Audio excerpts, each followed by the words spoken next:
मन मारे ए मोर मैना रे। आखी मार के सिवा खोटेला मैं बनाए दीवाना रे। आखी मार के सिवा खोटेला मैं बनाए दीवाना रे।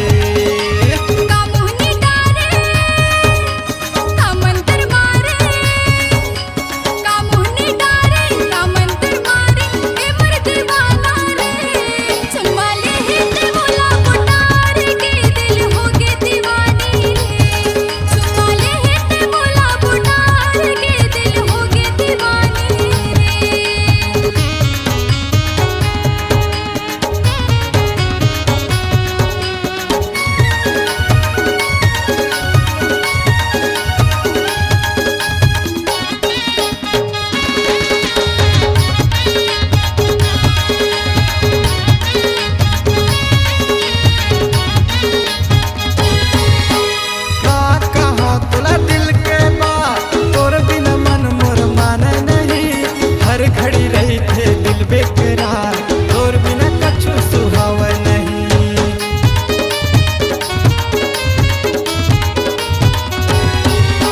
का कहा तोला दिल के बात तोर बिना मन मोर माने नहीं।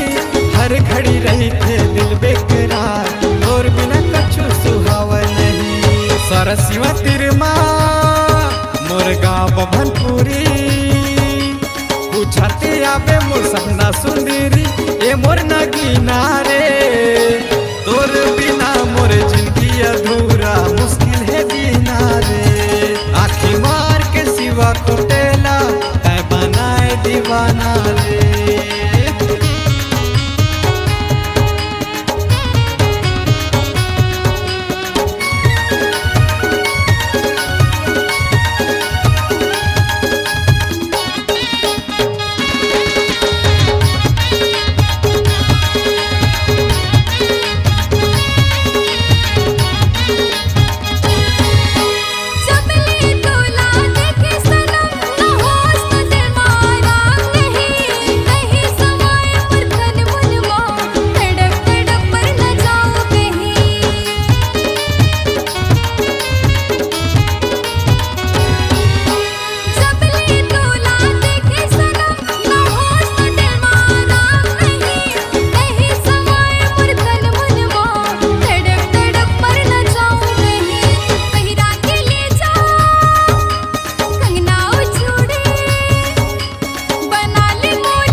दीवाना रे का जादू डारे का मंत्र मारे का जादू